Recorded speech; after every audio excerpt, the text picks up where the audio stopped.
first up, man, got a question for me or Mr. Jason Mewes. Hey guys, Hey. I'm Rob. How are you, Rob? I'm doing good, man. Big fan. I'm a little nervous. I actually don't have one. I just want to say a big thank you, Kevin, because this summer I shot my first film, and I wouldn't do it if in high school I didn't buy the Clerks 10 and 1 basketball. Right on, man. Right on.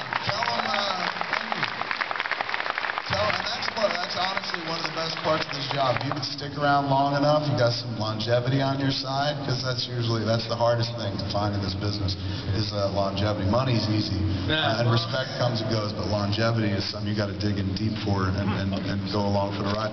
When you get a certain amount of longevity on your side, at least for me, I don't know about anybody else, but my favorite things to do is to just be like, here, take this information and do it for yourself. Because I always felt a little selfish or a little guilty that my job is so incredibly easy, and I got very lucky with our first film, got picked up and shit. And, you know, it's not rocket science. Like, I've always tried to pull back the curtain and be like, hey, this is how it works, and you can do it too. That's my favorite part of the job, is telling people you can do it too. And it's not altruistic. It's not like, I do that because I'm a good person. I do it because I'm fucking smart. When you encourage other artists to investigate themselves, record a podcast, shoot a movie as you did, to pursue their art, you're going to benefit, man. You're going to see some cool art. And some people will be like, yeah, they'll see a lot of crappy art too. It doesn't matter, man. Eventually you'll get to, it's art in general, which is just good. Good or bad, art is fucking cool. So to be able to kind of be in a position where you can encourage people and not have people go like, oh yeah, well fucking how do you know? Like when you have time on your side, and when you come from where I came from, which is not to the manner born, where it's like, hey man, I was fucking lower middle class family and I made a flick and boom, everything fucking changed because I followed my dreams. You know, you can silence the critics who will necessarily want to shut you down. I know some people don't want to hear hope. Some people don't want to hear you can do it too, because that means, oh shit, I'm not doing it. So rather than be like, hey, I'll go do it, they'll just be like, oh, well, it worked for you. It won't work for me or any of these people. And I say, that's horseshit. You're looking at two of the biggest dickheads on the planet, man.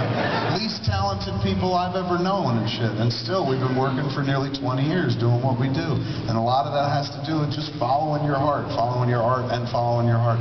And if you play the game straight, man, even though you may not make like $100 million, if they feel that you're playing it real, like you're not just in it for the money and shit, that you're like, no, this is real for me, that translates. People will stick around. And then you get to do stuff like, hey man, make that Clerks 10 doc, and be like, you go out and do it. If you've never seen the documentary he's talking about, I didn't even make it. Phil Benson directed it. He put it together. He worked with Zach and Joey. Naturally, I was involved, but Phil was the one that put that the doc together. If you watch it, it's such a powerful document for change that you can't not feel like you can make a movie too at the end of it. It's designed to you know, it shows you like a cast of people with nothing especially talented going on for them, but how everything coalesced and fucking things worked out. And I swear to you, when you watch it, like even when I watch it, I go like, man, the whole time I'm watching the doc, I'm like, I hope things work out for these kids. And I know it does and shit. And by the time I get to the end of the doc, it makes me want to make a movie again. So if you've never seen it, peep it out, man. It's called The Snowball Effect. A wonderful documentary. And it made this dude want to make a movie. Tell him what your movie's called, man. It's called Soulmates. It's about what the ghosts do when no one's around. They're like trapped in a house, and it's like... And so it's about what ghosts do when no one's around? Pretty much. Hopefully it's not shit like, I fucking make them jerk off into the sink, into the blue sheet.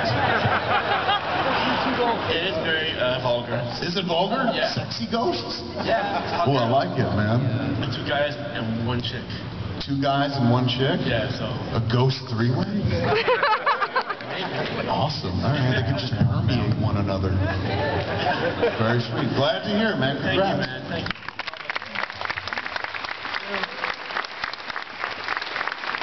No, it's just the one line, right? Just, okay.